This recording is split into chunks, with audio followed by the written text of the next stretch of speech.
Hi, it's Larry here with the Sieber team. At the initial consultation, do you remember the graph showing that when a home is for sale, it's going to get the most interest, the most showings in the first 2 weeks? And then by week 4, well, the interest, showings, click-throughs, web-based inquiries, the calls from buyers and realtors will drop by about 50%. So imagine the shelf life of fresh produce at your grocery store. The fresher it is, the more value there is. And the longer it's been sitting there, well, the less value it becomes. Think of a head of lettuce that's been sitting on the shelf for 4 weeks. Now, since we've been for sale for more than 4 weeks, it's time to do a little soul searching. To date, the market's told us that the buyers are expecting more for their buying dollar than what we're offering. So now, just so you can't say that I don't have a clue why the Sieber team can't sell my property, here's the reality.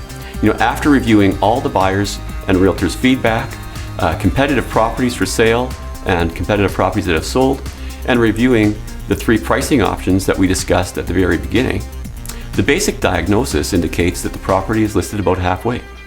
Now you might ask yourself, well, what does halfway mean? Is it half listed? Well, it's like saying this. I let the Sieber team work their proven marketing campaign. I let the Sieber team work the showings, work the MLS, work the blogs, work the internet marketing. I let them put their 3 decades of experience into getting my property sold. I just didn't listen to them on the price. I stayed in charge of the price. I'm speculating that I'm going to sell it for more than market value, for more than what the buyers and realtors are saying it's worth right now. In today's market, what's happening is our sellers are reviewing and refining their test prices every 4 weeks. And here's the reasoning behind that. Reason 1 is to stay competitive against other homes that are also doing price changes. The second reason is to stay competitive and successful against all the fresh new listings that have a lot of shelf life left, and that these listings are using the most current sales to guide their asking price, not the sales from months ago.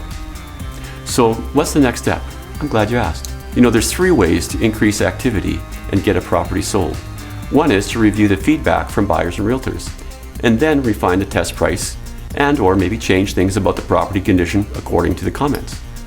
The second is to take an in-depth look at the most recent sales as well as properties that are for sale and reposition your property to be in the top 3.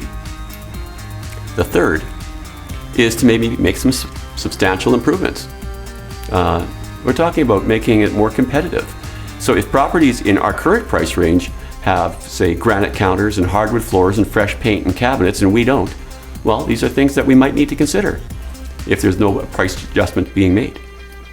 I'm not telling you to do all 3, but you might want to consider 1 or more of these corrections based on the feedback to date.